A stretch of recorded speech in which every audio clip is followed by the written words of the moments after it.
मेरे प्यारे विद्यार्थियों, आप लोगों को ढेरों प्यार एवं शुभ आशीर्वाद। उम्मीद कर रहे हैं आप जहां भी हैं स्वस्थ हैं और खूब मन लगा के पढ़ रहे हैं। आज के इस वीडियो में हम लोग भूगोल से लेंगे एक टॉपिक जिसका नाम है मैदान एवं घास के मैदान, है ना। तो इसको थोड़ा सा हम लोग ध्यान से देखेंगे। ये काफ़ी अति महत्वपूर्ण टॉपिक है क्योंकि हर तरह के एग्जाम में घास के मैदान से संबंधित सवाल जो है आते रहते हैं, ठीक है ना। तो ये सवाल, ये क्वेश्चंस जो होते हैं थोड़ा सा कन्फ्यूजन वाला होता है। जहाँ तक मेरे स्टूडेंट लाइफ का अनुभव है, इसमें कन्फ्यूजन हो जाता है कि किस एरिया में कौन से घास का मैदान था और किस प्रकार का घास। यही दो तरह का सवाल ही बनता है, किस एरिया में और किस प्रकार का, है ना।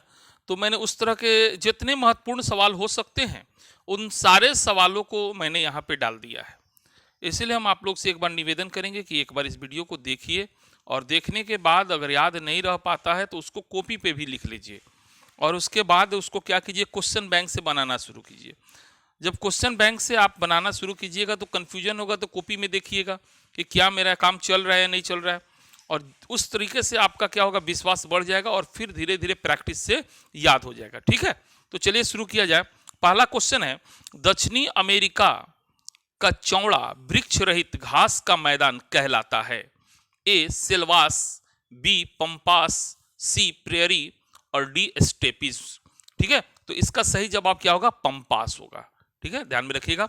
दक्षिणी अमेरिका का एरिया हो गया, दक्षिणी अमेरिका का चौड़ा वृक्ष रहित घास का मैदान क्या कहलाता है, पंपास कहलाता है। चलिए दूसरा क्वेश्चन, पंपास घास के मैदान का विस्तार मुख्यतः किन देशों में है? ए अर्जेंटीना, उरुग्वे एवं ब्राजील, बी केन्या, तंजानिया एवं मलावी, सी रूस का टुंड्रा प्रदेश और डी ऑस्ट्रेलिया। तो इसका सही जवाब होगा अर्जेंटीना, उरुग्वे एवं ब्राजील। मुख्य रूप से यही है। अगर इसमें से भी एक पूछे तो आप लोग अर्जेंटीना का जवाब दीजिएगा, ध्यान में रखिएगा, है ना। लेकिन इसका विस्तार दक्षिणी अमेरिका के 3 देश अर्जेंटीना, उरुग्वे एवं ब्राजील में है। पहला सवाल भी पंपास से संबंधित था, दूसरा भी है और आगे देखते हैं तीसरा। पंपास किस तरह का घास का मैदान है? ए उष्ण कटिबंधीय, बी उपोष्ण कटिबंधीय, सी शीतोष्ण कटिबंधीय और डी शीत कटिबंधीय। तो अगर हम लोग दक्षिण अमेरिका के उस एरिया को देखें तो बिल्कुल वो शीतोष्ण कटिबंधीय प्रदेश कहलाता है। ठीक है ना। तो वो जब वर्ल्ड ज्योग्राफी का वीडियो बनाएंगे तो उसमें आप लोगों को ज़्यादा इस सब तरह का कन्फ्यूजन दूर होगा। फिलहाल अगर जगह याद है तो आप पकड़ लीजिएगा, ये तो एरिया शीतोष्ण कटिबंधीय एरिया है। ठीक है ना। चलिए, तो ये पंपास से 3 सवाल था और तीनों सवाल से जो निष्कर्ष निकला उसको मैंने यहाँ पे दे दिया है। पंपास या पंपा दक्षिण अमेरिका की उपजाऊ निचली भूमि है और इसका विस्तार अर्जेंटीना के प्रांतों ब्यूनस आयर्स, ला पंपा, सांता फे और कोर्डोबा, उरुग्वे के अधिकांश और ब्राजील के दक्षिणी भाग रियो ग्रांडे दो सुल तक है। इसका कुल क्षेत्रफल 7,50,000 किलोमीटर स्क्वायर से अधिक है। पंपास घास के मैदान को शीतोष्ण कटिबंधीय घास का मैदान कहते हैं। ठीक है, ये इसलिए दे दी इकट्ठा, तीनों क्वेश्चन का यहाँ पे जवाब आपको मिल जाएगा। ठीक है, चलिए आगे देखते हैं 4 नंबर क्वेश्चन। उत्तरी अमेरिका के शीतोष्ण घास के मैदान को क्या कहते हैं? ए सिल्वास, बी पंपास, सी प्रेयरी और डी स्टेपिस। तो इसका सही जवाब होगा प्रेयरी। प्रेयरी प्रदेश उत्तरी अमेरिका के, यहाँ पे ध्यान दीजिए तीनों जवाब एक ही में। उत्तरी अमेरिका में पाया जाता है प्रेयरी प्रदेश। किस तरह का घास का मैदान है? तो शीतोष्ण घास का मैदान है। ये सब आपको ध्यान में रखना है। सवाल हो सकता है इसको यहाँ डाल के इसको यहाँ पे ऑप्शन में दे दे। बात समझ रहे हैं ना, कि प्रेयरी को ऊपर दे दे, पूछे किस तरह का घास का मैदान है, तो शीतोष्ण घास का मैदान किस एरिया में? तो उत्तरी अमेरिका में है ना। तो इसको ध्यान में रखिएगा। चलिए 5 नंबर क्वेश्चन, प्रेयरी का विस्तार किन प्रदेशों में है? A America, B Canada, C Mexico और डी सभी सही है। बिल्कुल सभी सही है। ये उत्तरी अमेरिकी महादेश के अधिकांश देशों में इसका विस्तार है ना। अमेरिका, कनाडा, मैक्सिको वगैरह सारे देशों में ये पाया जाता है। चलिए 6 नंबर से पहले उसी वही चीज को मैंने एक बार शॉर्ट में दे दिया है। प्रेयरी घास के मैदान शीतोष्ण कटिबंधीय घास के मैदान या संपूर्ण उत्तरी अमेरिका महाद्वीप यानी जैसे कनाडा, अमेरिका, मैक्सिको के में विस्तृत है। ठीक है ना। चलिए 6 नंबर क्वेश्चन, यूरेशिया क्षेत्र में पाया जाने वाला शीतोष्ण कटिबंधीय घास का मैदान क्या कहलाता है? ए सिल्वास, बी पंपास, सी प्रेयरी और डी स्टेपिज, है ना। तो इसका सही जवाब होगा स्टेपिज प्रदेश। यूरेशियाई क्षेत्र में पाए जाने वाले शीतोष्ण कटिबंधीय घास के मैदान को स्टेपिस कहते हैं। यहाँ तीनों सवाल है, कहाँ पे यूरेशिया में कैसा घास का मैदान? तो शीतोष्ण कटिबंधीय मैदान। क्या कहते हैं? स्टेपिस कहते हैं। 7 नंबर, दक्षिणी अफ्रीका के खुले क्षेत्रों जो काफी हद तक घास व छोटी झाड़ों से ढके हुए मैदानी क्षेत्र हैं को कहते हैं। ए सेल्वास, बी पंपास, सी प्रेरी और डी वेल्ड। तो ये 7 नंबर का सही जवाब क्या होगा? वेल्ड होगा, वेल्ड प्रदेश। ध्यान में आप रखिएगा, दक्षिणी अफ्रीका वेल्ड है ना, ये जो होता है छोटी झाड़ों का, ये छोटे छोटे झाड़ीदार है ना, दक्षिणी अफ्रीका जो है सो मरुस्थलीय एरिया है, तो उसी एरिया में ये पाया जाता है। चलिए 8 नंबर, दक्षिण अमेरिका के उत्तरी पश्चिमी भाग में कोलंबिया और वेनेजुएला देशों में विस्तृत उष्णकटिबंधीय घास के मैदान को क्या कहते हैं? ए सेल्वास, बी लानोस, सी प्रेरी और डी वेल्ड। तो इसका सही जवाब 8 का क्या होगा? लानोज। लानोज ध्यान में रखिएगा, दक्षिणी अमेरिका के उत्तरी पश्चिम भाग। और सबसे बड़ा बात है उष्णकटिबंधीय घास का मैदान, यही ध्यान में रखना है। दक्षिण अमेरिका के उष्णकटिबंधीय घास के मैदान को क्या कहते हैं? लानोज। इसका विस्तार मुख्यतः किन देशों में है? तो कोलंबिया और वेनेजुएला। ठीक है, चलिए 9 नंबर क्वेश्चन, ब्राजीलियन उच्च भूमि को क्या कहा जाता है?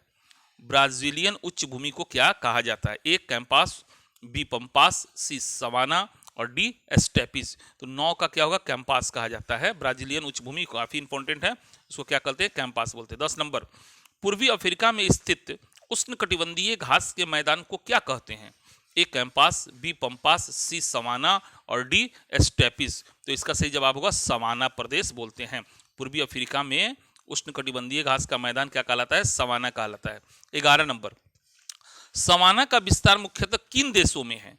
A America Canada, B Brazil Argentina, C रूस और डी केन्या और तंजानिया। तो अभी तो बताएं अफ्रीका के पूर्वी देश तो केन्या और तंजानिया है, अगर नक्शा जिनके दिमाग में होगा उनको अच्छी तरह याद होगा। ठीक है ना। चलिए 12 नंबर क्वेश्चन देखा जाए, डाउन्स नामक घास का मैदान विश्व के किस भाग में पाया जाता है? A America, B Europe, C Africa और डी ऑस्ट्रेलिया। तो ये काफी फेमस सवाल है। ऑस्ट्रेलिया में घास के मैदान को क्या बोलते हैं? डाउन्स बोलते हैं।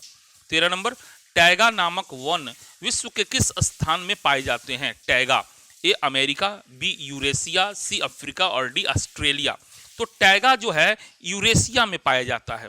ठीक है ना। कहीं कहीं ध्यान दीजिएगा, आपको हो सकता है कि अमेरिका भी जवाब मिल जाए, तो वो गलत नहीं है, लेकिन इस चारों में से एक चुनना है तो यूरेशिया चुनिए। अमेरिका के सभी एरिया में नहीं, अमेरिका के जो ठंडा प्रदेश है वहाँ टैगा थोड़ा बहुत मिलता है, लेकिन यह टैगा जो विशेषता है टैगा वन, यह मुख्यतः यूरेशिया का विशेषता है। इसीलिए हम जानबूझकर यहाँ अमेरिका भी ऑप्शन में दिए हैं। अमेरिका सही जवाब नहीं होगा, जब यूरेशिया है तो यूरेशिया बिल्कुल सही जवाब होगा। चलिए 14 नंबर क्वेश्चन, लुएस के मैदान का निर्माण कैसे होता है? ए नदियों के अपर्दन के फलस्वरूप, बी चूना पत्थर के घुलने से, सी हवा द्वारा उड़ाकर लाई गई मिट्टी बालू आदि के निक्षेपण से और डी पर्वतों के टूट फूट से। तो लोएस का मैदान काफी इंपॉर्टेंट है, ध्यान रखिएगा, हवा द्वारा उड़ाकर लाए गए मिट्टी बालू आदि के निक्षेपों से जिस मैदान का निर्माण होता है उसे लोएस का मैदान कहते हैं। 15 नंबर क्वेश्चन, कास्ट, टॉप पर रेफ होगा, थोड़ा गलत लिखा हुआ है, कास्ट मैदान का निर्माण कैसे होता है?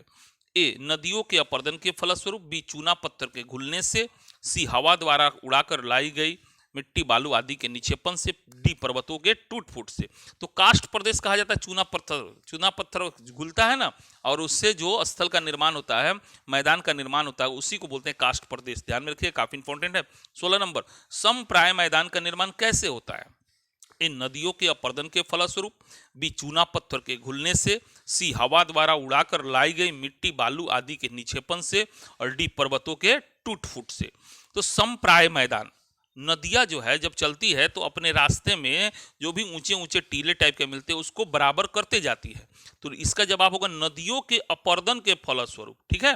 चलिए 17 नंबर क्वेश्चन, जलोढ़ मैदान का निर्माण कैसे होता है?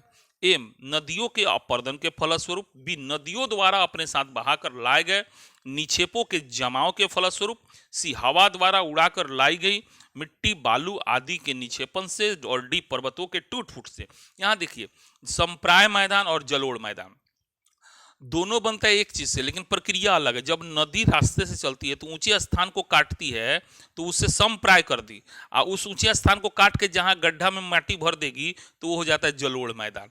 तो यहाँ पे जवाब बी सही है, नदियों द्वारा अपने साथ बहा कर लाए गए निक्षेपों के जमाव को। वहीं अगर समप्राय मैदान रहता तो नदियों के अपर्दन से, जलोढ़ मैदान है तो नदियों द्वारा अपने साथ बहाकर लाए गए। समझ में आ रहा है ना। चलिए 18 नंबर क्वेश्चन, पुरानी जलोढ़ मिट्टी को क्या कहा जाता है? ए तराई, बी बांगर, सी खादर और डी भाबर। तो बिल्कुल पुरानी जल, पुरनका को कहा जाता है बांगर। और 19 नंबर, नई जलोढ़ मिट्टी को क्या कहा जाता है? ए तराई, बी बांगर, सी खादर और डी भाबर, है ना। तो नयका को कहा जाता है खादर। ठीक है। और लास्ट 20 नंबर क्वेश्चन, कहीं कहीं संप्राय मैदान में कठोर शैल शेष रह जाते हैं, उन्हें क्या कहते हैं?